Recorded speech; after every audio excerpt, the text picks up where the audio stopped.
like SUVs? Well, I like SUVs, and because so many of us seem to like SUVs, we now have so many to choose from. And I don't mean just the number, but also the variety. And the best part is they no longer have to follow a fixed formula for what an SUV should be. Take the Mini Countryman for example.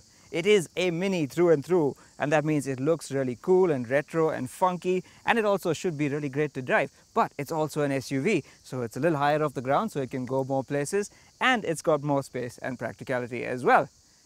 It is new to the segment, and to keep it honest, we've brought along our favorite car from the segment, the Volvo XC40. Let's see how this goes.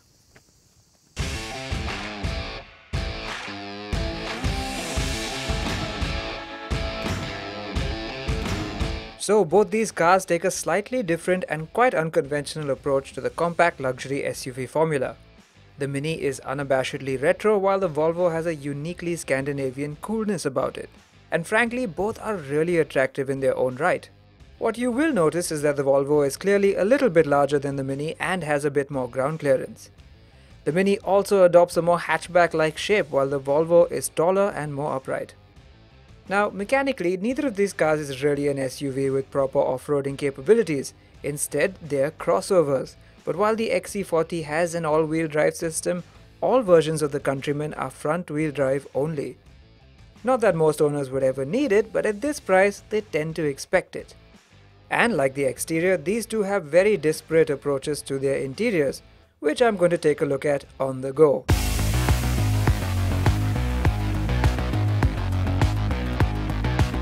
Now, as soon as you get behind the wheel of the Mini Countryman, you're treated to what I love the most about Minis, and that's this wonderful retro dashboard.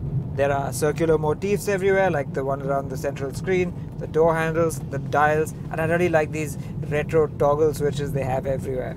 The other thing I've also noticed with this particular Mini is that it's not spec'd very well.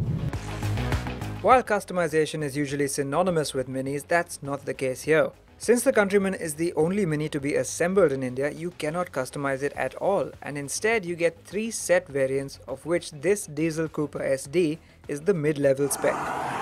There are some aesthetic compromises like smaller 17-inch wheels and this dull grey trim on the dashboard. And on the equipment front you miss paddle shifters and a rear-view camera, and you get this smaller 6.5-inch touchscreen compared to the top spec petrol trim. That being said, quality inside here is just superb.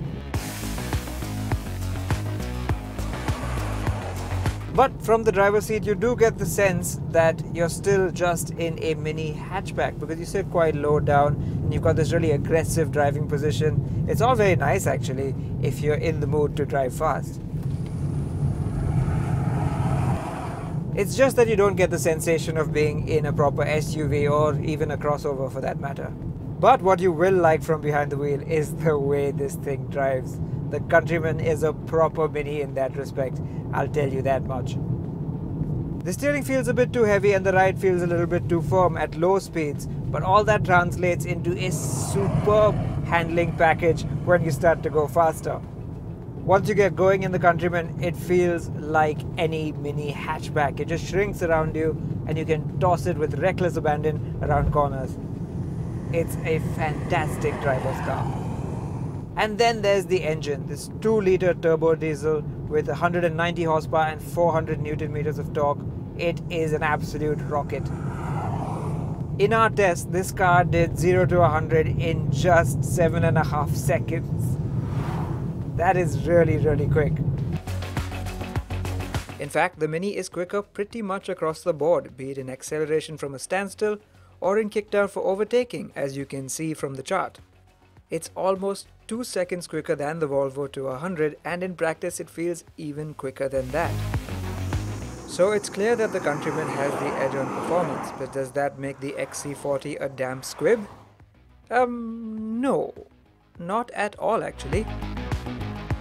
In what is quite a stark contrast to what you get in the Mini Countryman, this Volvo XC40 is not much of a driver's car. I mean, sure, on paper, it's right up there with the Mini. I mean, its 2-litre 4-cylinder diesel engine even makes the same power and torque outputs. But it's an altogether lazier package. What I mean by this is that the power is all there, it just doesn't want to be unleashed in a hurry. This is a car that prefers to be driven at 80% and it makes its power in a more relaxed, linear manner, unlike the punchy Mini. But the biggest fly in the ointment would have to be the gearbox. The engine isn't too bad on its own, but the gearbox takes its own sweet time to kick down and shift when you want it to the most. It's fine in everyday driving, but an enthusiast gearbox, this is not. The steering is really light and easy. It doesn't have a whole lot of feel. You sit quite high up and therefore you roll around a lot in corners. The suspension is soft and mushy, very comfortable, not one for handling. Where the XC40 makes it all up is in being a luxury SUV. And let's start with the SUV part. You're sat much higher off the ground and you can feel that from the driver's seat. You get a great view out and it feels like a proper SUV should, despite this actually being a compact crossover. And the other thing is the luxury. It's just so well appointed inside this cabin.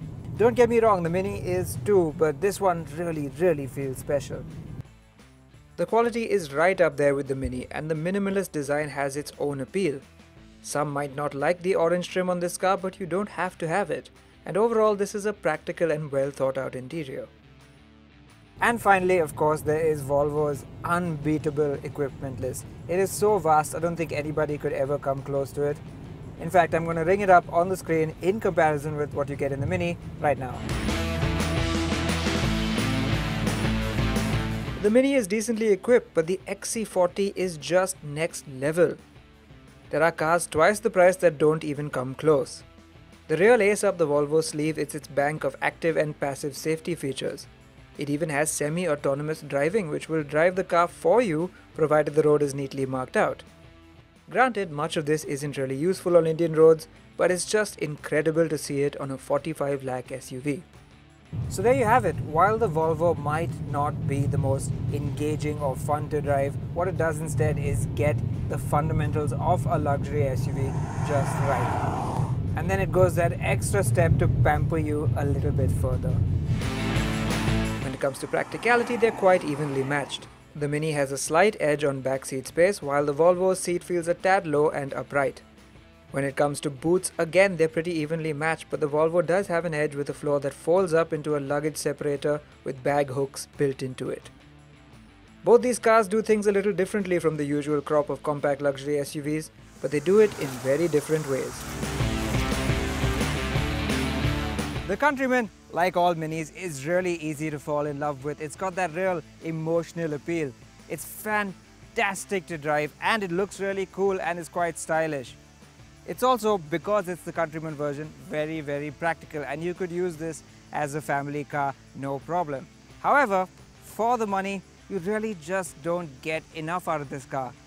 It's also at this point that you might find yourself asking, wouldn't a regular Mini 5-door hatchback be enough? Which is why the Volvo feels like the far more sensible choice. For similar money, you get so much more equipment, and yes, all-wheel drive as well. And on top of that, it's also a little bit more comfortable and it feels more like an SUV to drive. Now yes, this R design and the luxurious inscription variants are on the pricey side, but if you save a few lakhs and choose the lesser momentum variant, you really aren't sacrificing much, and it's still on par with the Mini and other rivals. If driving pleasure is your utmost priority, then yes, you could possibly stick with the Mini, but for everything else, it's gotta be the Volvo.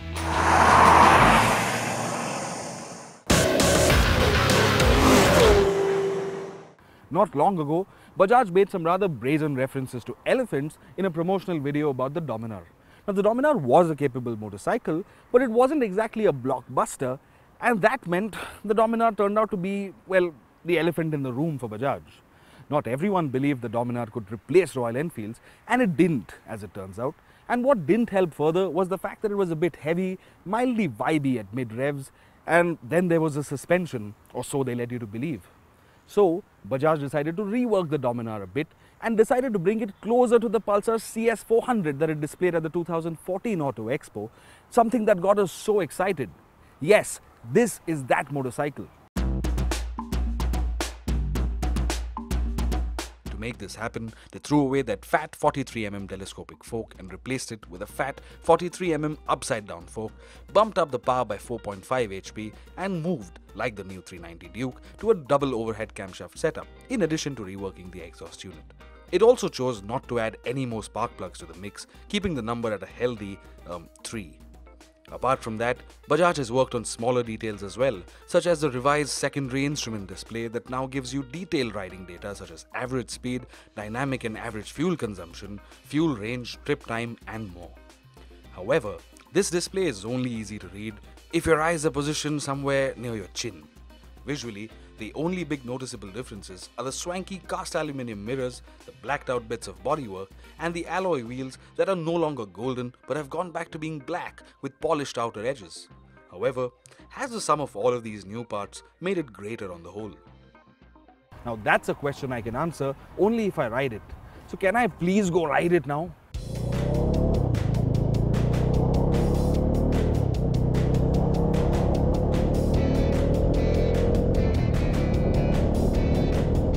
At the risk of stating the obvious, yes, it is faster.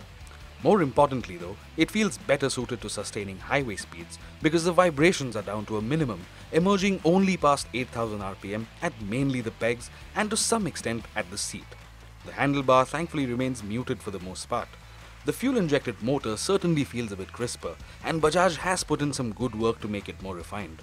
It also now uses its generous spread of torque and enjoyable mid-range to better effect than before, and on the whole, it makes for much better company on the highway.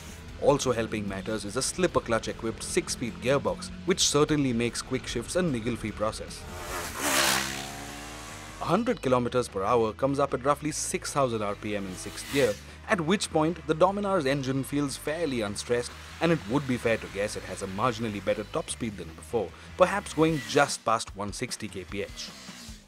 But the point of a Dominar, if I understand it correctly, is not just about going from point A to point B very fast, it's also about getting there comfortably.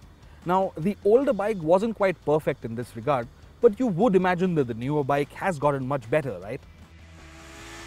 Thankfully, it has indeed. Bajaj has addressed the firm suspension by not only sourcing an upside-down fork from the KTM 390 Duke, but also revising the preload adjustable monoshock's performance. The result is, as you would guess, softer suspension, although it isn't soft enough to rob the Dominar of cornering composure, except at very high triple-digit speeds. The USD fork has also made it less demanding of steering effort, especially on slower, tighter curves. The MRF tyres have always been wide and grippy enough anyway, and on the whole, these insightful updates have delivered swift justice to that perimeter frame, which was to some extent underutilized in the previous edition.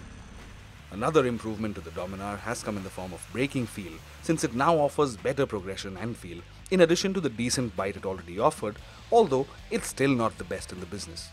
The eagle-eyed amongst you will notice that the front disc has been mounted on the other side of the wheel now, and that's because the KTM-sourced fork chooses to wear it that way. And just like before, ABS cannot be disengaged on the Dominar, but you should be happy that it continues to be a dual-channel unit, and that it works very well.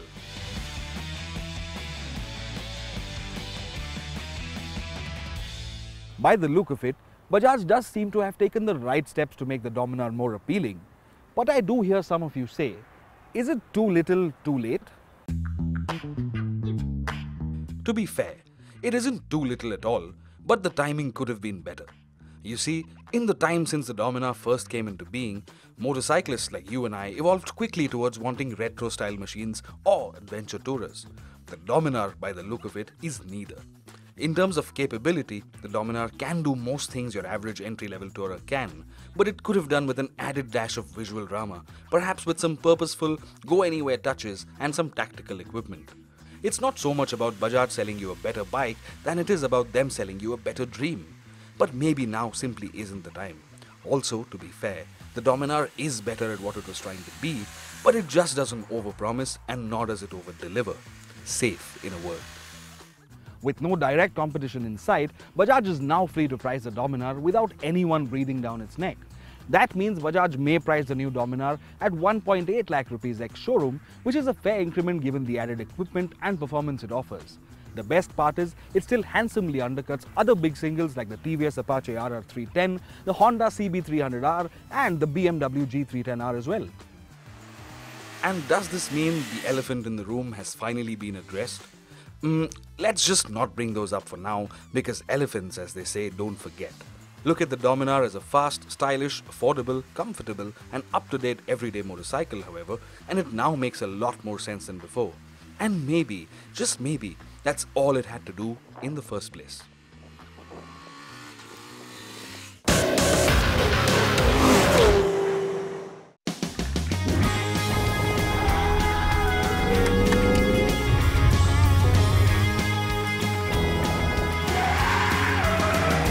Now, if you're like me, this is absolutely a dream sequence. Waking up to having cars like this and a racetrack to drive on.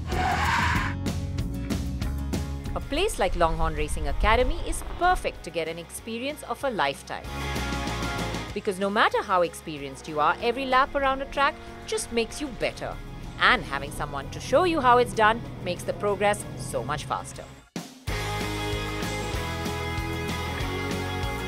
The day begins with a classroom session showing you the track, the correct lines to take around it, basic racing terminology and the dynamics of a racing car.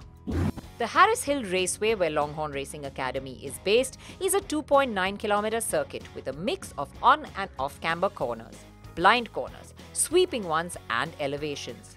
So it's a track that challenges you, and yes, it's super fun to drive on. So a typical program begins with the instructor taking you out on the recon laps to show you how it's done. And then you get to drive 4 laps in each car.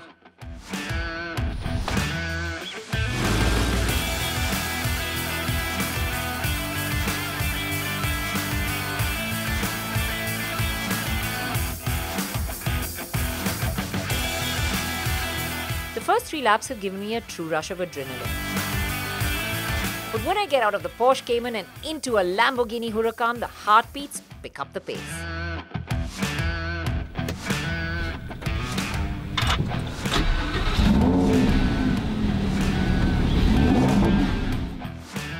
The Huracan is a devilish car, and around the track it's a handful, especially since now I know the track and I'm trying to push harder.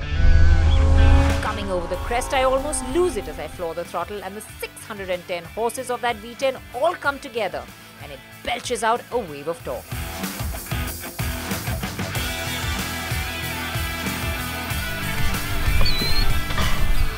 This is called the Huracan for a reason, because it just whips up a storm. It's so much edgier, there's so much more power, and it bites you back so much faster as well. Make a mistake and it'll let you know you're making one.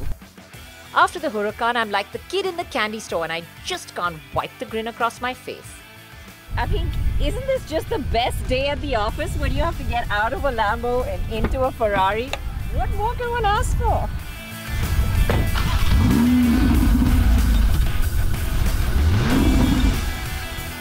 Armed with 670 HP and 760 Nm, I'm off. I have a little more confidence in my step, and after 6 laps, I'm pushing it.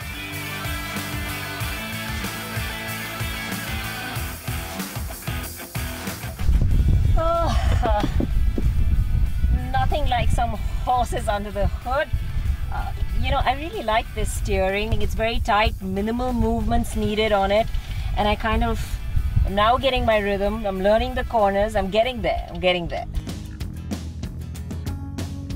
There are probably a lot of racetracks across the world that offer this kind of experience, and you're wondering why I chose Texas Austin to do this story. Well, it's a little special because it's run by Varun Idnani, an Indian boy who went to Austin to study and landed up chasing his dream. And let's face it, this business and the world of automobiles is all about passion.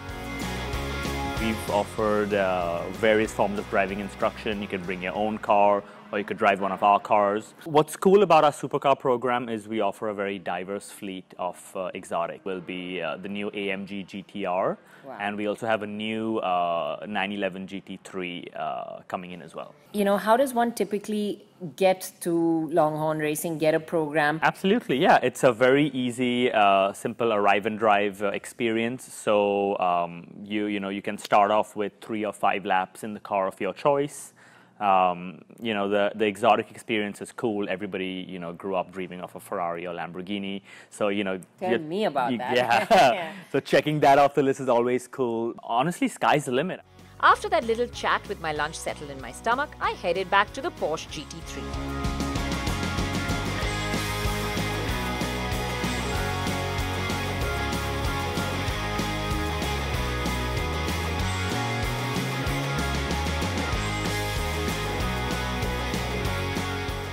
Awesome job. Give me some love. Yeah. Awesome. Great. Well done. And to top off the day, I got to drive a race-prepared Mazda MIATA.